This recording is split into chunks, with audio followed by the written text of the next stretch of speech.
whether it's auto data or any other data, you always can conduct correlation matrix analysis for that. As we saw before, I'm copying and pasting, and in order to show you how to do that analysis, technically you need to assign the value. We are creating the new variable. To the new variable, we are assigning the value.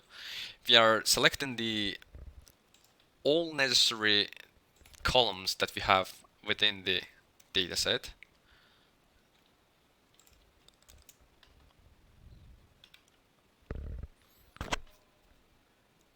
And we are picking the columns that we are mostly interested in. You can choose all the columns, you can choose only the necessary columns, or you can basically do like this too. It's the same functionality, so you don't have to go and specify the columns. It's enough to write the name of the data frame, and it's anyways gonna give you the correlation matrix. And then for visualization, we need to create the heat map. Heat map is a function of the seaborne. We are indicating that it's gonna be the correlation matrix in it. We're copying and pasting it. We want annotation to be true, but let's first try without annotation and let's see what's gonna give us. This is what we're gonna get without including the parameters of the heat map function. If we're gonna say the annotation is true, we're gonna have the annotations on the values. So here you see the positive correlation is white, and the negative correlation is purple.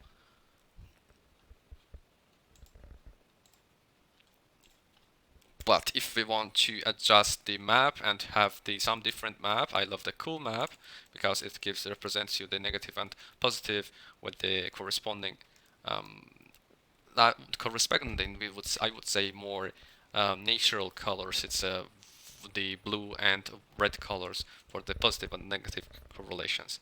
Then what we're gonna get is the plot title. So we are given the name to the plot.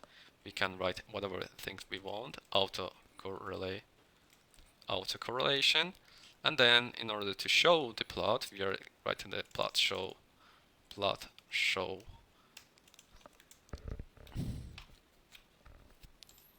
If you forget to write the plot show, sometimes you might have problems. Not this case, but. And then for visualization, we need to create the heat map. Heat map is a function of the seaborne. We are indicating that it's gonna be the correlation matrix in it. We're copying and pasting it. We want annotation to be true, but let's first try without annotation and let's see what's gonna give us. This is what we're gonna get without including the parameters of the heat map function.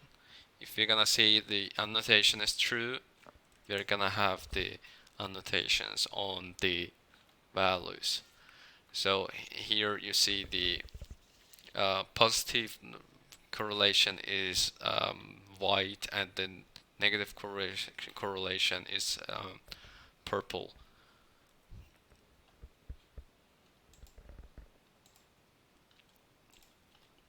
But if we want to adjust the map and have some different map, I love the cool map because it represents you the negative and positive with the corresponding I would say more natural colors. It's the blue and red colors for the positive and negative correlations. Then what we're gonna get is the plot title. So we are given the name to the plot. We can write whatever things we want. Autocorrelation. And then in order to show the plot, we are writing the plot show.